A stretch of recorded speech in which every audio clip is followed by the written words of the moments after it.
So ఇప్పుడు రాముడు ఆ ముహూర్తాన్ని అక్కడ ప్రతిష్ఠిస్తే అంటే మీరు చెప్పిన ప్రకారం భారతదేశం ఏమైనా మార్పులు చేర్పులు చెందవచ్చు అంటారా?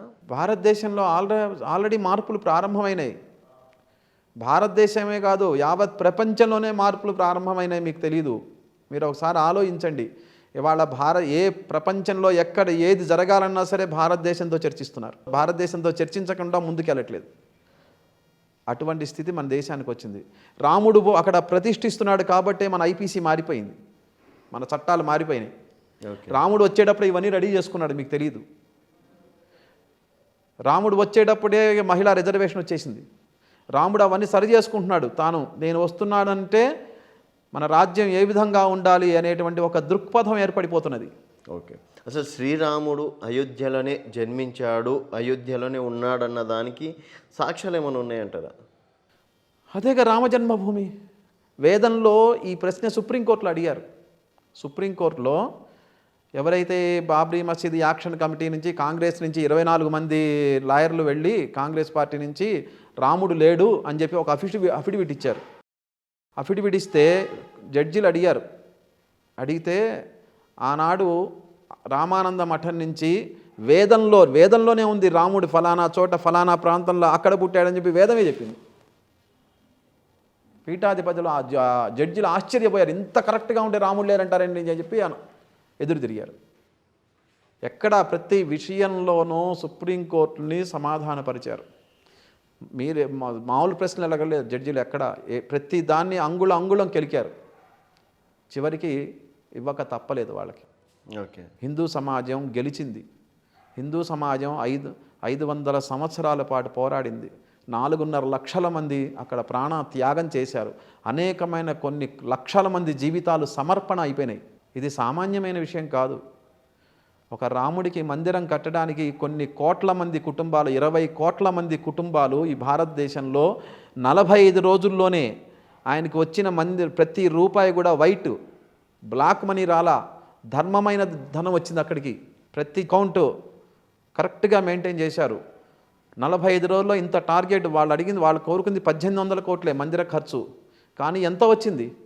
ఆ విధంగా హృదయాల్లో నిండి ఉన్నాడు రాముడు. ఈ భారతదేశం యొక్క ఆత్మ రాముడు. మరెందుకు రాముడిని కేవలం భారతీయ జనతా పార్టీకి అంకితం చేస్తున్నారు? ఇక్కడ ప్రతి ఒక్కరూ ఏదో ఎన్నికలు ఉన్నాయి, ఎన్నికల హడావిడి కోసమే అంటే ఈ టైంలో రాముని ప్రాణప్రతిష్ఠ చేస్తున్నారు, ఎన్నికల కోసమే అయోధ్య రామ మందిరం కడుతున్నారు అని చెప్పేసి ప్రతి ఒక్కరూ విమర్శించడం అనేది జరుగుతుంది, ఒక భారతీయ జనతా పార్టీ నేతలు తప్ప. అట్లా ఏం లేదు. మీరు అనుకున్నటువంటి కాంగ్రెస్ పార్టీలో కూడా ఎవరైతే రాజీవ్ గాంధీ ఉన్నాడో ఆయనే తలుపులు తెరమన్నాడు. తలుపులు తెరిపించి శిలాన్యాసానికి అనుమతి ఇచ్చిందే రాజీవ్ గాంధీ, ఆ కాంగ్రెస్ పార్టీ ప్రధానమంత్రి. వాళ్ళు చెంపలు వేసుకుంటారా? ఇవాళ ఆమె ఎవరైతే ఉన్నారో ఆయన భార్య, ఆయన బిడ్డలు, నా తండ్రి ఇంత ఎదవ పని ఎందుకు చేశాడు అని చెప్పి వెళ్ళి తలకు గోడ గుద్దుకుంటారు. పోని రాముడికి తలుపులు తీసింది ఆయనే కదా, శిలాన్యాసం చేయడానికి ఆయనే కదా అనుమతి ఇచ్చింది. ఇప్పుడు వాళ్ళ తండ్రి ఎదవా? చెప్పి రోడ్డు మీద మీడియాకు వచ్చి చెప్పమనండి. వేస్ట్ గాడు, పనికిరాడు, తప్పు చేశాడని చెప్పనండి, చూద్దాం. ఆ ధైర్యం ఉంది వాళ్ళకి. సో కాంగ్రెస్ పార్టీలో కూడా దేశభక్తులు ఉన్నారు కొంతమంది. ఒక సర్దార్ పటేల్, ఎవరైతే దేశభక్తులు ఉన్నారో వాళ్ళందరినీ తప్పించేసింది ఆ కాంగ్రెస్ పార్టీ. రాముణ్ణి 1947 నుంచి రామ మందిరాన్ని కట్టకుండా ఫ్రిడ్జ్లో పెట్టేసింది కాంగ్రెస్ పార్టీ. కాబట్టి కాంగ్రెస్ పార్టీ ఈ దేశానికి ద్రోహమే చేసింది, కానీ ఈ హిందూ ధర్మానికి అన్యాయమే చేసింది. ఎప్పుడు హిందువుల్ని విడదీసి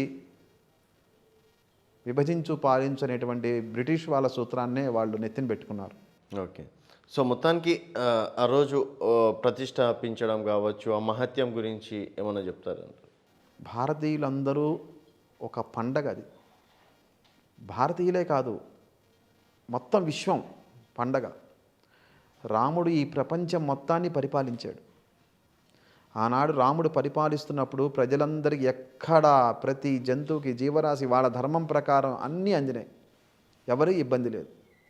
ఆ విధంగా రాముని యొక్క పరిపాలన సాగింది. అట్లానే ఇప్పుడు కూడా ప్రపంచం మొత్తం రెడీ అవుతున్నది. ప్రపంచం మొత్తం ధర్మమైన పాలన కోసం రెడీ అవుతున్నది. అన్ని చోట్ల ఎవరెవరు ఎక్కడెక్కడ ఇబ్బందులు పడతారో ఆ శత్రువులందరూ నశించిపోతారు. ఆ దుర్మార్గులందరూ, దుష్టులందరూ నశించిపోవడానికి సిద్ధం అవుతుంటారు. ఒక 14 సంవత్సరాలు వ్యధ అనుభవించాడు. పరిపాలనకి రావడానికి శ్రీరాముడు వనవాసం అనే పేరుతో 14 సంవత్సరాల వ్యధ ఆయనకి. ఆ వ్యధలో మళ్ళా భార్యని రావణుడు తీసుకెళ్ళాడు. అదొక 10 మాసాలు ఇంకొంచెం వ్యధ. అట్లానే ఇక్కడ 500 సంవత్సరాల వ్యధ ఇక్కడ మనకి. ఓకే. ఇక్కడ ఆయన 1528లో పోయింది కదా మందిరం. చివరిగా కట్టినటువంటి విక్రమాదిత్యుడు కట్టినటువంటి మందిరం అది. విక్రమాదిత్య మహారాజు కట్టినటువంటి మందిరం అది. ఆ మందిరాన్ని వాళ్ళు కూల్చి దాని మీద కట్టారు. ఈ 500 సంవత్సరాలు మనకి 300 సంవత్సరాలు, వాళ్ళకి ఒక సంవత్సరం దేవతలకి. ఓకే. మనకి 360 రోజులు, వాళ్ళకి ఒక రోజు. సో ఈ విధంగా ఆలోచిస్తే కనుక రాముడికి ఎంత వ్యధ కలిగింది? ఒక సంవత్సరం మీద ఒక 6 నెలలు వేసుకోండి. కాబట్టి ఆయన ఆ పడగొట్టినప్పుడు ఆయన మూర్ఛలో ఉన్నాడు అనుకోండి. ఆయన తేరుకున్నాడు మళ్ళీ ఇవాళ. ఆయన తెచ్చుకున్నాడు తన యొక్క రథసారథిని తెచ్చుకున్నాడు, నరేంద్ర మోడీ గారిని. ఆయన రథసారథి నరేంద్ర మోడీ. ఆయన ప్రతిష్ఠించడానికి ఆయనకే హక్కు ఉంది. ఏ విధంగా జీవించాడు ఈ 10 సంవత్సరాల్లో? ఎక్కడన్నా పరిపాలనలో ఎక్కడన్నా వేలెత్తి చూపించేది ఉందా? వీళ్ళందరూ వెళ్ళారు, చాలా కుంభకోణాలు జరిగినాయని చెప్పి ఎక్కడన్నా ఒక కుంభకోణం ఉన్నాయని చూపించగలిగారా? ఇప్పుడు శ్రీరామచంద్రుని ఒక రాజుగా ఆదర్శంగా తీసుకోవాలా, ఒక దేవునిగా కొలవాలా? ఎందుకంటే శ్రీరామచంద్రుడు మానవుడే అని చెప్పేసి చాలామంది అంటుంటారు. మరి శ్రీరామచంద్రుని మానవునిగా చూడాలా, రాజుగా చూడాలా, దేవునిగా చూడాలా? శ్రీరాముడి యొక్క చరిత్రని ఒక మానవుడి చరిత్రగానే వినాలి. దేవుడు అని కనుక చూస్తే కనుక ఏమీ అర్థం కాదు. రావణుడు ఏమని కోరాడు? పరమేశ్వరుణ్ణి, ఈశ్వరుణ్ణి. యక్షుల వలన కానీ, గంధర్వ వలన కానీ, దేవతల వలన కానీ, వీళ్ళెవ్వరి వలన నాకు, నరులు వానరులు వాళ్ళ వల్ల నాకు అసలు ఎటువంటి ఇబ్బంది లేదు, వాళ్ళ అవసరం లేదు అంటే, వాళ్ళు నరులు వానరులు ఒక వెంట్రిక కింద చూశాడు ఆయన రావణుడు. మిగతా ఈ దేవతలు, యక్షులు, గంధర్వులు ఇట్లా వీళ్ళ వల్ల నాకు ఎటువంటి మరణం లేకుండా ఉండేటువంటి శక్తిని నాకు ప్రసాదించు అని చెప్పి ఈశ్వరుని అడిగాడు. తథాస్తు అన్నాడు. అక్కడే నిర్ణయం అయిపోయింది రావణుడి యొక్క మరణం మానవుడి చేతిలో ఉందని. కాబట్టి ఆ శ్రీమన్నారాయణమూర్తే మానవ అవతారం ఎత్తాడు. సో రాముడి యొక్క కథని మానవ కథగానే చదువుకోవాలి. ఎంత ధర్మంగా ఉన్నాడు అనేది చూసుకోవాలి. మరి మానవుడు దేవుడు ఎట్లా అయ్యిండు? ప్రతి జీవి దేవుడే. ఇదంతా ఈ దేవతల సృష్టే కదా. ఇదంతా ఈ చెట్టు చేమ ప్రతి జీవరాశి ఆత్మని దేవతా స్థాపయేత్ అని చెప్పి న్యాసంలోనే చెప్పాడు. సో ప్రతి ఆత్మ ఈశ్వర స్వరూపమే. కాబట్టి ఎవరి యొక్క వాళ్ళ యొక్క మార్గం చేతన బట్టి ఉంటుంది మళ్ళీ. సో మొత్తానికి ఇప్పుడు 22వ తేదీ నాడు ప్రత్యేకత గురించి ఏందండి, ఇంకేమన్నా చెప్తారా? 22వ తారీఖు ప్రత్యేకత అంటే కనుక పెట్టిన లగ్నానికి మేషలగ్నం పెట్టారు. ఆ రోజు మధ్యాహ్నం చంద్రుడు చాలా ఉచ్ఛలో ఉన్నాడు. చంద్రుడు ద్వితీయ స్థానంలో వృషభ రాశిలో ఉచ్చస్థానంలో ఉన్నాడు. కాబట్టి ఎంత ధనం వస్తుందంటే ఆయనకి, శ్రీరాముడికి ధనం లెక్క పెట్టుకోవడానికి కూడా ఆయనకి సరిపోదు సమయం. మీకు ఆల్రెడీ తెలుసు, అనేకమంది నేపాల్ నుంచి కానీ 55 దేశాలు నాకు ఇప్పటివరకు తెలిసింది, ఇంకా ఉన్నాయి. అనేకమైన కానుకలు వస్తున్నాయి ఆయనకి, భారతదేశం నుంచి వెళ్తున్నాయి. సో కాబట్టి ఆయనకి విపరీతమైన ధనం ఉంటుంది. సో ఇప్పుడు దాదాపు ఒక 10-15 దేశాలు అనుకుంటాను, అంటే సముద్రపు నీరు కావచ్చు, అక్కడున్న పవిత్ర నది జలాలు కూడా తీసుకురావడం, అక్కడున్న కొన్ని చోట్ల నుంచి మట్టి కూడా తీసుకురావడం అనేది జరుగుతుంది కదా. ఎందుకు ఆ స్పెషల్ అంటారు? అంటే మన దగ్గర దాదాపుగా 12 నదులు ఉన్నాయి, 2 సముద్రాలు ఉన్నాయి, ద్వీపకల్పాలు ఉన్నాయి. ఇతర దేశాల నుంచి ఎందుకు తీసుకొస్తున్నారు? పట్టాభిషేకం చేస్తారు రాముడికి. పట్టాభిషేకం అంటే జలాలతోనే చేస్తారు.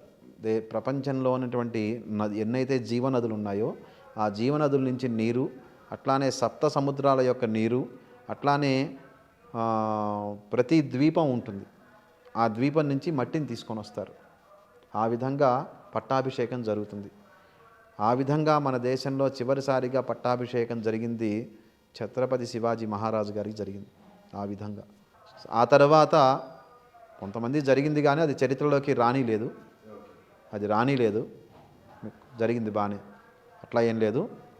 సో కాబట్టి 22వ తారీఖు అదొక చంద్రుడు మంచి స్థితిలో ఉన్నాడు.